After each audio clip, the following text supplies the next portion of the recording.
Welcome to video 1360. Complete the square to write the equation of a circle in standard form. All right, here's example 4.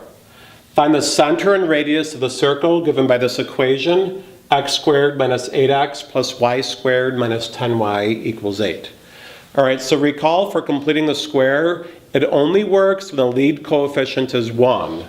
Now in this case, I'm going to have to complete the square with the x and the y, because I've got an x squared and a y squared. They both have lead coefficients of 1, so this problem won't be too bad. All right, so what I'm going to do is rewrite it as such.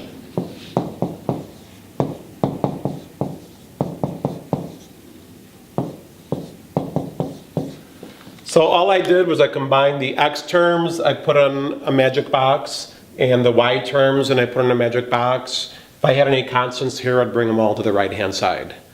So all I want to do is find out what goes inside of that box, and what I add to the left side, I add to the right side. So I want to make it become a perfect square trinomial.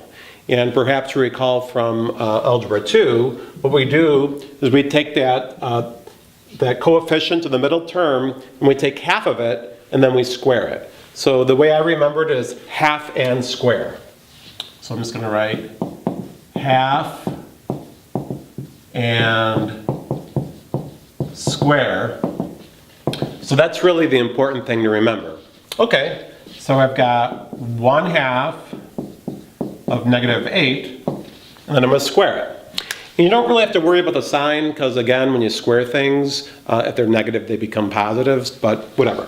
So half of this is negative 4, and negative 4 squared is 16. So what I'll do is I'll add 16 to the left side, and I'll add 16 to the right side. Okay, I'll do half and square over here as well. 1/2 times negative 10 squared.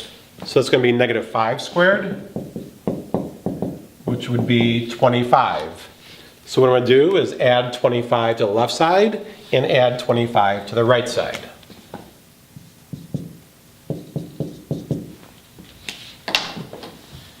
Okay, so what I have now are two perfect square trinomials, and I can make them be a binomial squared. So this will be x, that sign minus something squared. This will be y minus that sign something squared. And I'll add all of that up, and I'll get 49. All right, and then to find out what goes here, it's pretty much the square root of that term inside the magic box, or it's half of that middle term, either one, half or square root. I like to go square root. Just make sure that you use those signs. So this would be square root of 16 is 4, square root of 25 is 5. So I now have the equation in standard form, and now I could readily identify the center and the radius. So the center, opposite 4, opposite 5. I've got r squared equals 49.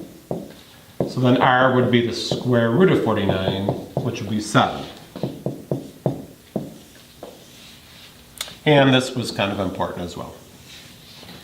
So there you have it, how to complete the square to put the equation of a circle in standard form so you could easily identify the center and the radius.